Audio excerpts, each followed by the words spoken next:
Welcome to Amsu black. வணக்கம் வந்தனம், நான் உங்கள் அம்சா. இந்த வீடியோவில் நம்ம என்ன பார்க்க போகிறோம் அப்படின்னு பார்த்தீங்கன்னா, நீங்கள் தைப்பூசம் அப்படின்றதுனால தென்காசியில் இருக்க இளஞ்சிக்குமார சாமி கோயிலுக்கு போயிருந்தோம். அதோட வீடியோ தான் நம்ம இந்த வீடியோவில் ஃபுல் விளாக பார்க்க போகிறோம். வாங்க வீடியோக்குள்ளே போகலாம். ஆக்சுவலி பார்த்தீங்கன்னா, இன்றைக்கி தைப்பூசம் அதுவுமே எனக்கு கோயிலுக்கு போகணுன்ற ஐடியாவே இல்லை. நான் வந்து முருகர் மேலே கொஞ்சம் டேஸாக ரொம்ப கோவத்தில் இருக்கேன். அதனால் போகவே வேண்டாம் அப்படின்ற மாதிரி ஒரு தாட்டில் தான் இருந்தேன். அப்புறம் பார்த்தீங்கன்னா, என்னோட பையன் வந்து வாமா கோயிலுக்கு போகலாம் அப்படின்னு சொல்லிட்டு அவனாக கூப்பிட்டதுனால இன்றைக்கி வந்து கோயிலுக்கு வர வேண்டிய ஒரு கட்டாயம். நீ என்ன என்னை பார்க்க வரமாட்டேன்னு சொல்கிறது, அது எப்படி நீ வராமல் இருக்க, நான் பார்த்துக்கிறேன் அப்படின்ற மாதிரி இன்றைக்கி கோயிலுக்கு வர வச்சுட்டார் அப்படின்னு தான் சொல்லணும்.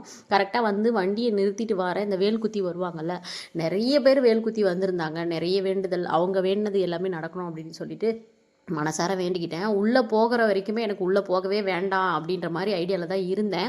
அங்கே வந்து க்யூவில் நிற்கும் போது வந்து நான் புலம்பிக்கிட்டே தான் இருந்தேன், வாங்க வெளில போயிடலாம். என்னோட சிஸ்டர் கூட வந்திருந்தாங்க. அவங்ககிட்ட வெளில போயிடலாம் அப்படின்னு சொல்லிட்டு ஒருத்தர் பக்கத்தில் நின்னாருங்க.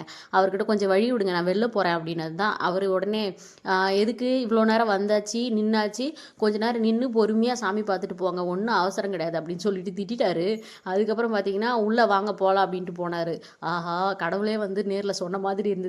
சரி வந்ததே வந்தாச்சு, இவ்வளோ தூரம் சரி பார்த்துட்டே போவோம் அப்படின்னு சொல்லிட்டு சரியான க்ரௌடுங்க. போய் சும்மா நின்று அப்படியே ஒரு ஓரத்தில் அப்படி பார்த்தேன், கண்ணெல்லாம் கலங்கிருச்சு. அதுக்கப்புறம் சாமியெல்லாம் கும்பிட்டுட்டு அப்படியே உள்ள பிரகாரத்தில் அப்படியே சுற்றி வந்தோம். இந்த வீடியோவில் பார்த்தீங்கனாலே தெரியும், சரியான க்ரௌடு, நிறைய பேர் வந்து வேல் குத்தி வந்திருந்தாங்க. நான் வந்து வீடியோவில் பாதி தான் எடுத்திருந்தேன். ஏன்னா வந்து நிறைய கோயிலில் வந்து வீடியோ எடுக்கக்கூடாது அப்படின்னு சொல்லுவாங்க. ஸோ அதனால் அவ்வளோவா நான் எடுக்கல. அதுக்கப்புறம் பார்த்தீங்கன்னா லிங்கா குட்டியை வச்சுட்டு வீடியோ எடுத்துகிட்டு வந்தேன். அம்மா நீ என்னை வீடியோ எடுக்காத, எனக்கு பிடிக்கல அப்படின்ட்டு இருந்தான். அட ரொம்ப பண்ணாதடா வாடா அப்படின்ட்டு அப்படியே வீடியோ எடுத்துகிட்டு வந்தேன். அப்புறம் என் கூட வந்து இந்த சிஸ்டர், அவங்க ஹஸ்பண்ட் வேறு கால் பண்ணிட்டாங்க. அவங்க அப்படியே ஃபோனில் வந்து பேசிகிட்டே அப்படியே வந்துகிட்டு இருந்தாங்க.